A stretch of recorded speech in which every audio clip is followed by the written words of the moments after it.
Thanks to Storyblocks for sponsoring a portion of this video.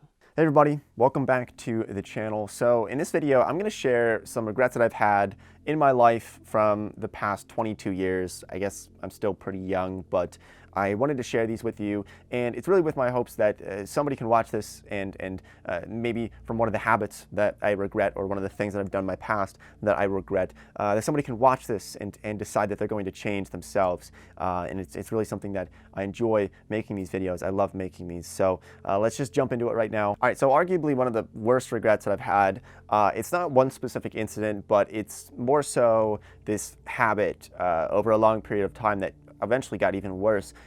It was not speaking my mind, especially in groups of people, but overall just not being honest to people, whether they wanted me to be honest or not.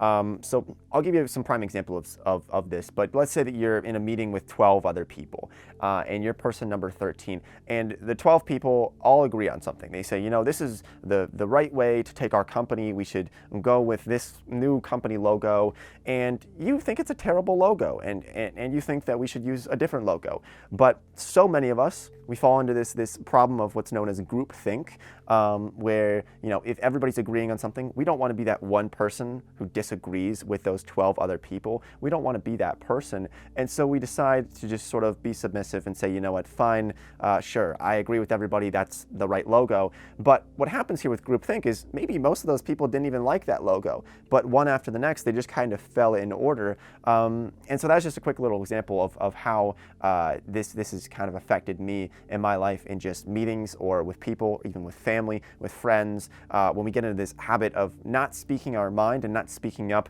when we have a different opinion, even if it's not a popular opinion. So I'll give you another example here of something that I really appreciated. Was one of my friends from college, a roommate of mine. He would tell me flat out when I was wearing something that maybe didn't look good, or I was doing something that didn't look good.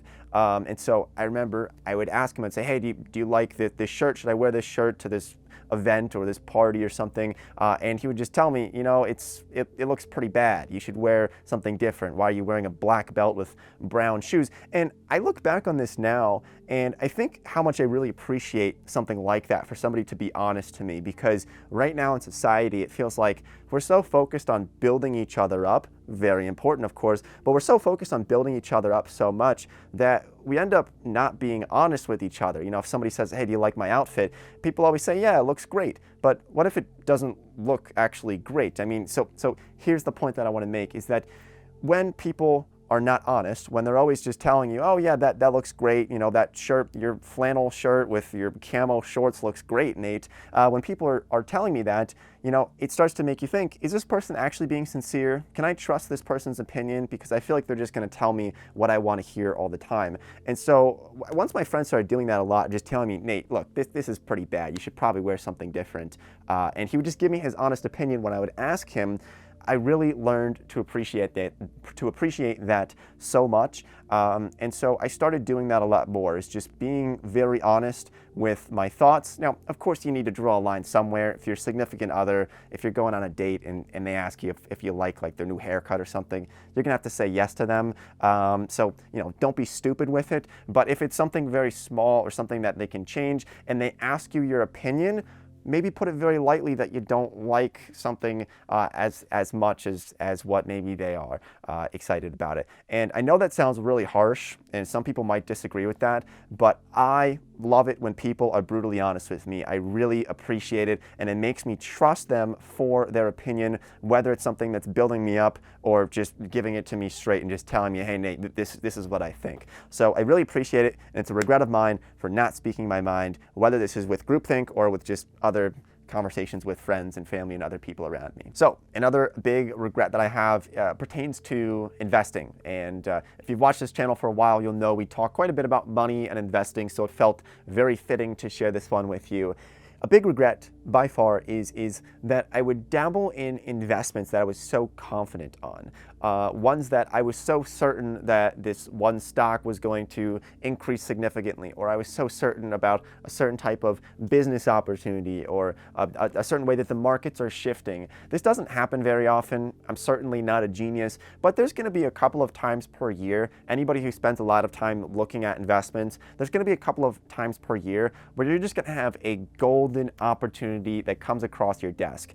And historically, in the past 5 to 10 years, when something like that would happen, whether this was a certain type of cryptocurrency, or usually it was going to be some type of stock, when this would happen, I would dabble in it. I'd put in like $300 because I was kind of scared, even though I was so certain that this one stock would perform very well. So it's a big regret. And I fixed this, I would say probably in the past 6 months, that when I am so certain on something like that, I move large chunks of money into those investments. I spend a lot of time on it, but I move a lot larger chunks of money into those rather than just dabbling and then regretting it later of, why didn't I put more money into that stock? I knew it was going to triple in price, but I was just kind of too scared to do that. So when you're really confident about it, and it's only going to be a couple of times per year, and it's only if you spend a lot of time on it, I would suggest going in a little bit deeper. Now, that's not financial advice, that's just what I have started doing, and it's really been working out for me pretty well. But once again, not a professional investor, so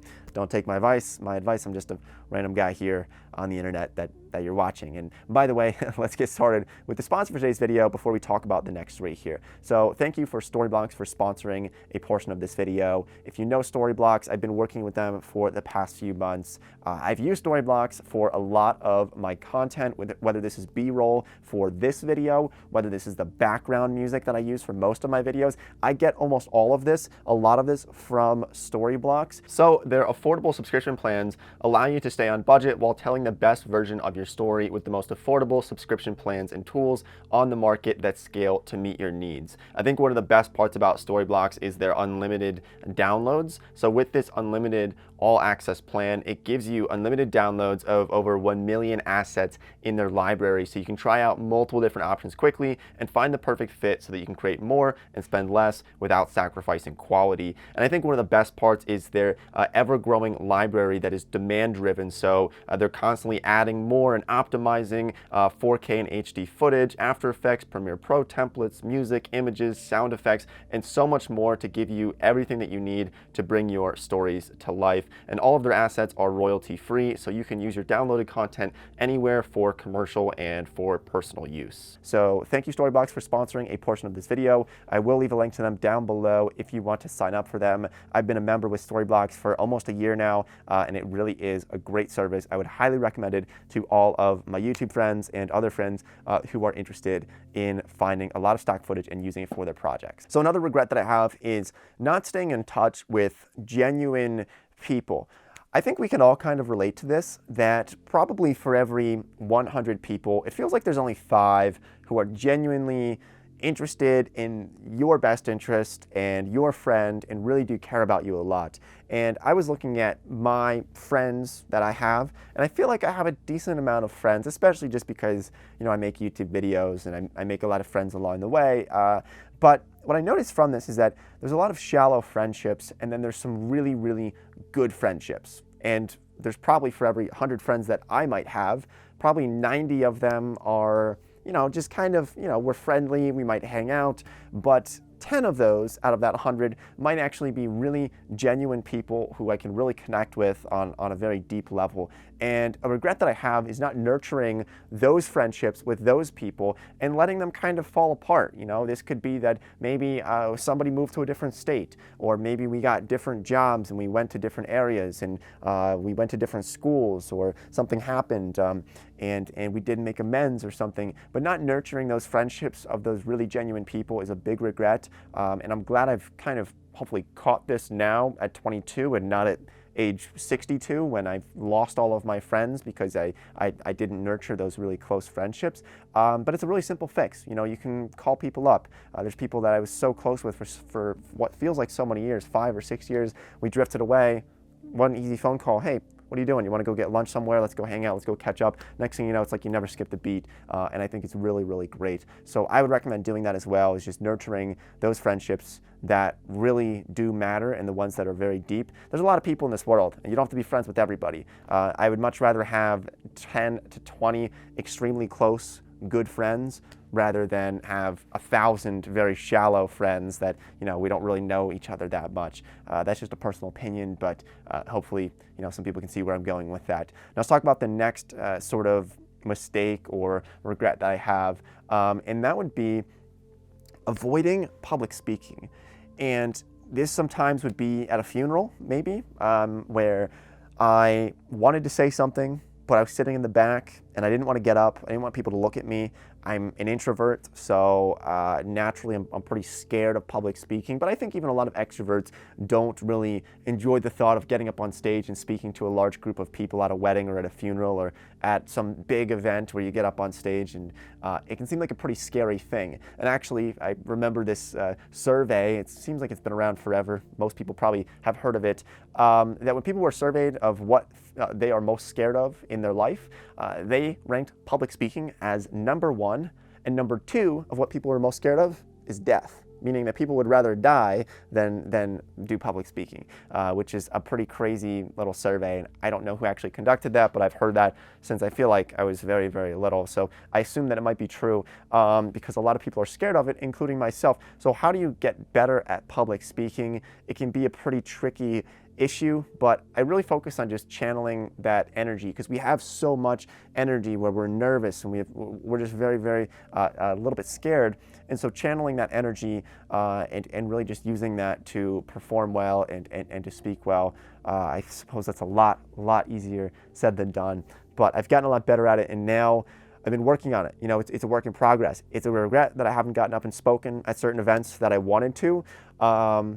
But it's a work in progress, and I'm getting better at it, and hopefully I can hold myself accountable for that, to just say, you know what, it doesn't matter. I'm just going to get up, I'm going to speak, I'm going to say what I want to say, and I'm not going to be afraid of doing something like that. And another regret that I have is trying to make extreme changes to my personality. You really do need to be yourself, because if we try to make these massive shifts, it's really not going to work out, and I don't think we're going to be very happy if we're being somebody that we're not truly that person deep down. So for example, I'm an INTJ. On the Myers-Briggs, I suggest taking this test. I think most people have taken it, but I think there's 16 different options for what you would fall into, what category. So I am an INTJ, meaning that I'm an introvert. There's a lot of other meanings to each one of those letters there, but I'm an introvert. And I remember, you know, when I was in college, and also maybe last year, I tried this little experiment as well, where I'd say, you know what, I'm going to force myself to be an extrovert. I'm going to act like an extrovert. I'm going to talk to everybody. And what I found from that, because, you know, for a long time people said, oh, extroverts are better, you know, they just are better, they make more friends, they have more connections, they're more sociable. So I thought, hey, why do I want to be an introvert? Let me try to be an extrovert.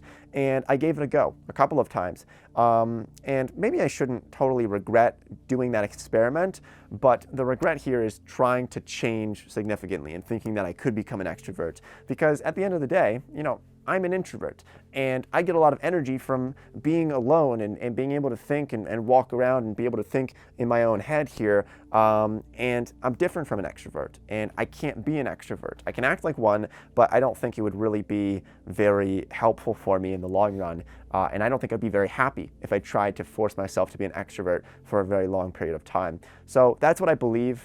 That could be a little bit of a harsh belief there, but I really do think you are who you are. You can only make slight changes. I can try to be more extroverted, but I can't be an extrovert because deep down I am an introvert and I get my energy from being alone. That's just how I feel. So those are some of my regrets. Hopefully you found some value in this video. Thanks for Storyblocks for sponsoring a portion of this video, and I'll see everybody in next week's video. By the way, I'm moving into my truck in like a couple of days, so if you guys do want to see that, please let me know. Driving out west, probably gonna head out like May 4th or something. So thanks for watching. I'll see everybody next time.